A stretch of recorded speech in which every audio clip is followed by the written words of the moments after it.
안녕하세요. 햇살입니다. 여러분 계신 곳이 평안하고 안전합니다. 오늘 여러분들과 함께 나눌 책은 스베덴 보리의 위대한 선물이라는 책입니다. 천재 과학자의 감동적인 천국 체험기라고 합니다. 여러분들하고 함께 나눠보겠습니다.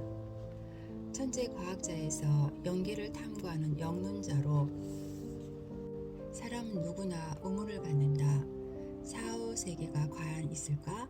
있다면 그 세계는 어떤 세계일까? 그리고 그 세계와 나는 어떤 관계가 있을까? 지구 역사가 시작된 이래 수많은 인류가 지상에 태어났다. 죽었는데 그들은 그냥 모두 소멸되고 만 것일까? 아니면 4, 5세계 어느 곳에서 다시 살고 있는 것일까? 아닐까? 이따금 매스컴을 통해서 죽은 후에 다시 살아왔다는 사람들이 소개된다. 하지만 그들이 말하는 4, 5세기는 단편적일 뿐만 아니라 그 말을 전부 믿기 어려울 것이 사실이다. 그런데 여기 하늘의 특별한 소명을 받고 근 30년 동안 지상 세계와 4, 5세기를 자유자재로 오고 간 사람이 있다. 바로 스웨덴의 과학자 에마누엘 스베덴보리이다. 그는 영계에 감춰진 신비하고 놀라운 사실을 지상인들에게 알리기 위해 하나님의 선택을 받은 사람이었다. 스베덴보리는 1688년 1월 29일 스웨덴의 한 목사의 둘째 아들로 태어났다. 그의 아버지는 고명한 종교 지도자였다. 당시 스웨덴의 국교는 루터교, 기독교의 한 종파였는데 스베덴보리의 아버지는 스웨덴 여왕으로부터 수도 스톡홀름에 있는 스카라 대성당 대사교라는 교회 최고 지위에 임명되었다.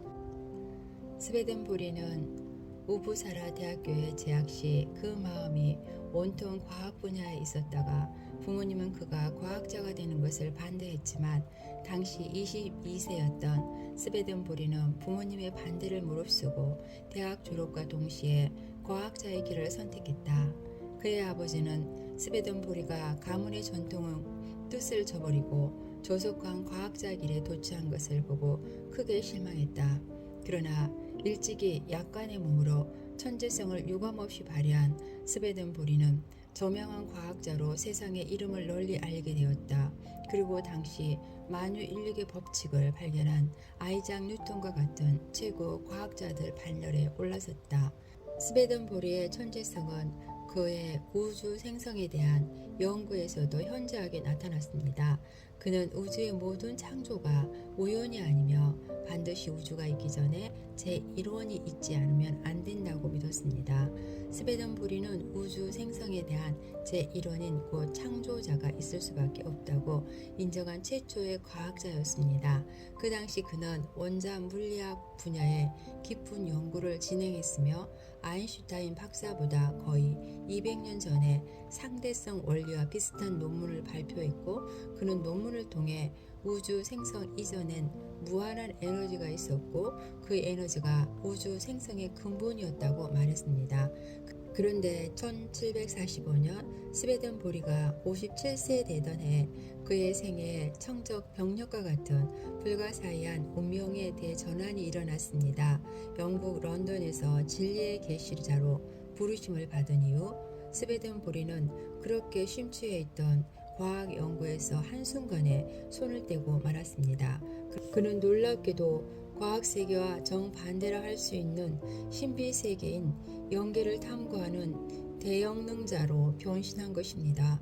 그날 이후 도서관과 연구실의 책 속에 파묻혀 살던 스베덴보리는 그의 주변에 있던 과학 연구와 관련된 모든 책과 자료들을 치워버리고 연구실 책상 위에 오로지 성서 한 권만이 남았습니다. 스베덴보리가 과학계를 떠나 사실은 안 세상 사람들은 몹시 애석해 했습니다. 그의 재능을 아끼는 친구들은 과학계에서 생의 마지막 꽃을 피울 것을 공고하며 그가 과학계에 남아있기를 고대했습니다. 그러나 스베덴보리는 그들에게 이렇게 말했습니다. 나와 같은 과학자는 얼마든지 있을 수 있다. 그러나 내가 소명받은 사명은 내가 아니면 아무도 할 수 없다. 그의 결심은 추호의 흔들림이 없었습니다. 그해 1745년부터 1772년 그가 세상을 하직하는 84세까지 27년간 그는 4, 5세기를 마음대로 왕래했습니다. 그 영계 여행은 수백 번인지 수천 번인지 또는 수만 번인지 알 수 없습니다. 스베덴보리는 영계 탐험 후 지상으로 돌아오면 저술에 몰두했고 27년 동안 수많은 페이지 분량의 영계 저술을 남겼습니다. 영계 저술이란 그가 저술한 책의 이름이 아니고 그가 기록한 영계 저술 모두 총칭하는 말입니다. 책으로 하면 수십 권을 분량이 됩니다.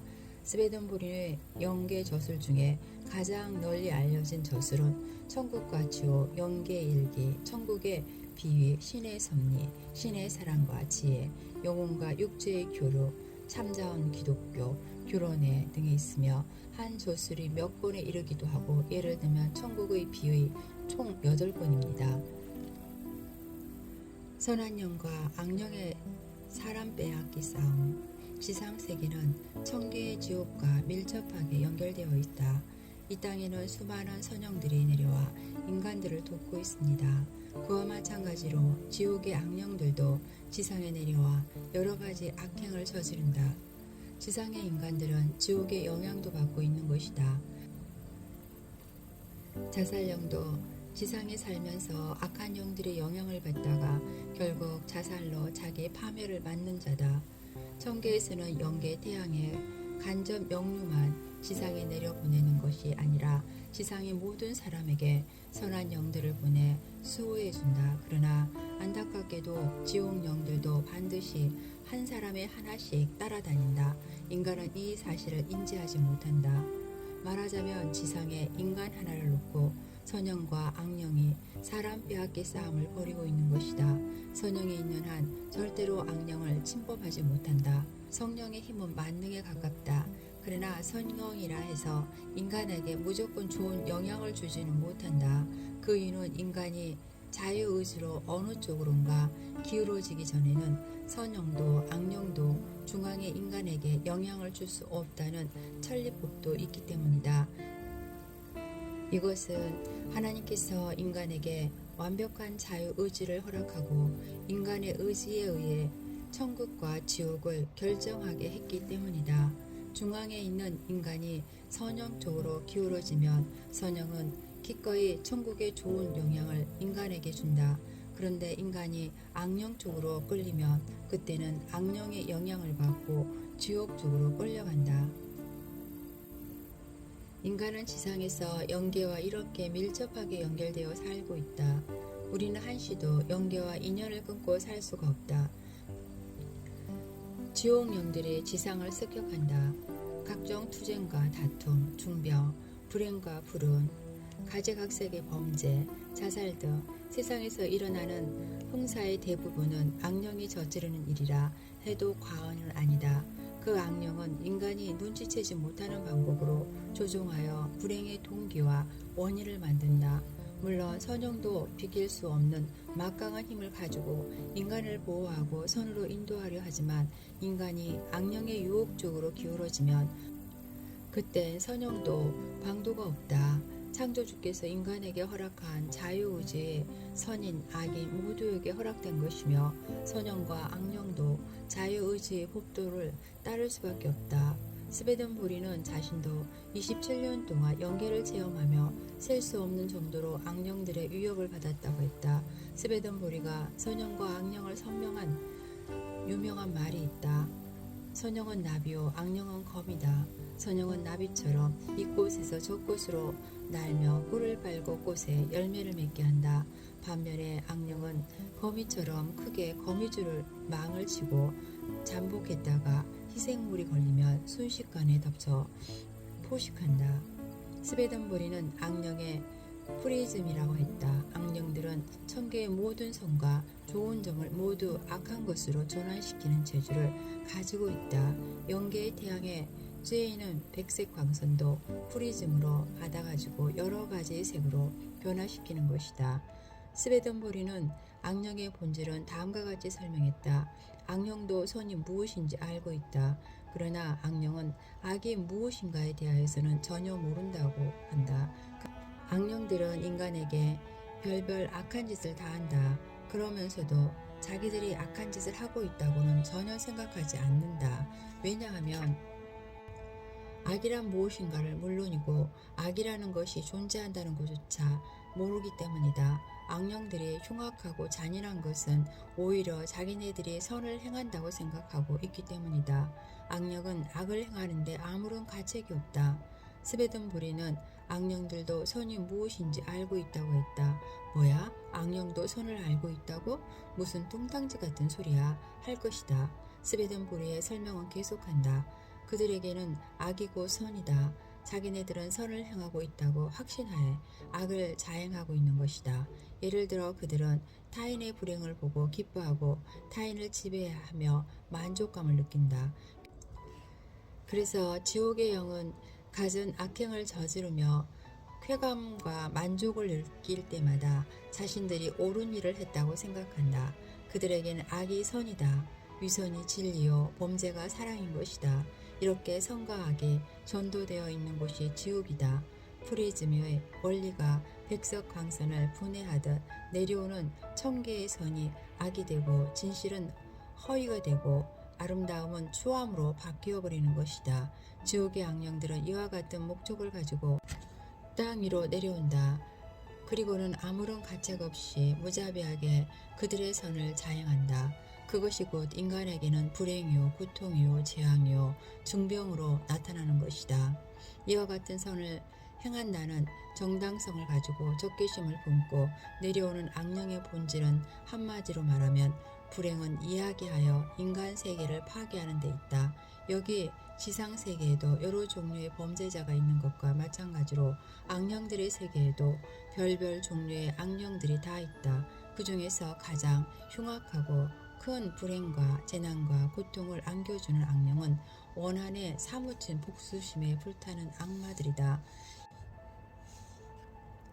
이 지상세계에도 원한을 갖고 꼭 복수하고야 말겠다고 치를 떠는 악인들이 무수히 많다. 하지만 지상에서 공공연하게 죽여버리겠다. 복수심을 노골적으로 나타내기 어렵다. 그래서 복수심을 가슴속 깊이 숨겨둔 채 주위 환경과 체면 때문에 노출되지 않도록 하는 것이다. 그런데 영계에서는 거칠 것이 없다. 아무런 제약이 없기 때문에 스웨덴 부리는 그들 복수심에 불타는 악령으로부터 이런 말을 공공연하게 들었다고 한다. 복수는 즐겁다. 복수 이상 통쾌한 일이 어디 있겠는가. 복수야말로 최고의 기쁨이다.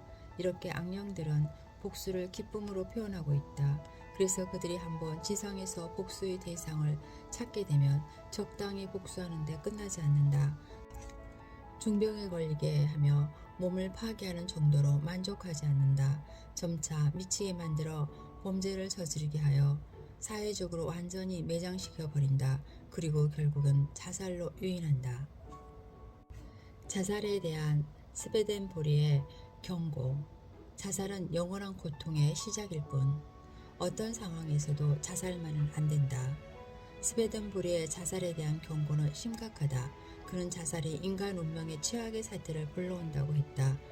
통계청 자료에 의하면 2007년에 자살한 사람이 12,174명으로 이는 우리나라 인구의 사망 원인 중에 4위를 차지하고 있다. 1994년에 자살한 인구가 10만 명당 105명이었는데 2004년에 25,002명으로 배 이상 증가했다. 현재 매 37분마다 한 명씩 자살하고 있는 셈이다. 스베덴 보리는 자살에 대해 이렇게 말한다. 손쉽게 자기 목숨을 끊는 것은 무지 때문이다. 누구도 자기가 참 자기를 죽일 수 없다는 사실을 모르기 때문이다. 자살 뒤에 그 영이 어떻게 되는지에 대한 조금이라도 안다면 누구도 절대 자살하지 못한다. 자살하면 그 순간 이 우주에 깨끗이 소멸된다고 생각하지만 알고 보면 자살은 영원한 고통의 시작일 뿐이다. 인간은 자신을 죽이지 못한다. 오직 육신만 죽일 뿐이다. 그 뒤에 오는 하늘의 형벌은 상상을 초월한다. 자살하는 자들이 공통된 생각이다. 그것은 내가 이 우주에서 소멸되면 그만이지 하는 생각이다. 그들은 죽으면 자기는 이 우주에서 완전히 없어지고 동시에 자기가 짊어지고 있는 문제, 고민, 슬픔도 모두 청산된다고 생각한다. 문제 해결의 최후 수단으로 여기는 것이다. 나 하나 없어지면 그만이지 뭐. 자살은 고달픈 인생을 최고의 해결 방법이야. 이렇게 믿고 자살한다. 문제는 이것이 너무 무지한 생각이라는 것이다.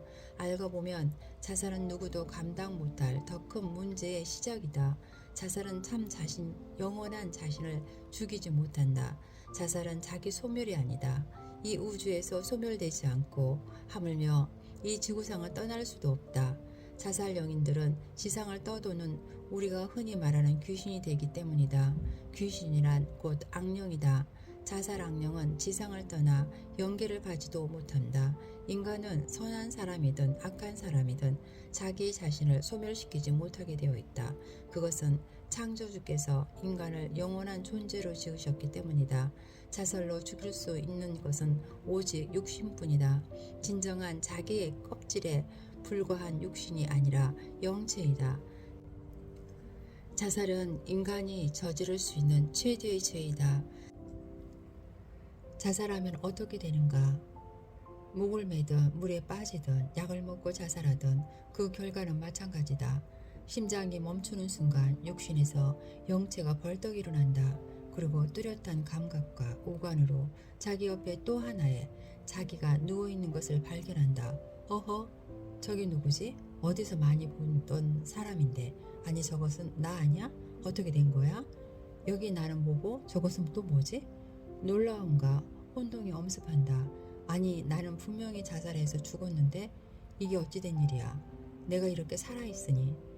영인은 화난 존재는 자신의 죽은 육신을 보고 있는 것이다. 그런데 생명은 전부 영체 쪽에 있다. 자살을 했지만 하나도 죽지 않는다는 것이다. 죽는 것은 육신뿐이다. 그때의 놀라움을 상상해보라. 내가 죽지 않았는데 내가 내 몸을 죽였다고? 그렇지만 내가 죽은 것이 아니고 이걸 어떻게 하지? 하지만 이미 후회해도 늦었다. 어떻게 할 방법이 없다. 다시 자기 육신 속으로 돌아갈 수 없다. 잠시 후에 사이렌 소리 요란하게 울리고 구급차도 온다. 조금 더 있으니 엄마 아빠 가족이 뛰어온다. 그런데 살아있는 자기는 본체도 않는다. 그들은 모두 자기 시체에 달려가 인공호흡을 시도한다. 소용이 없다.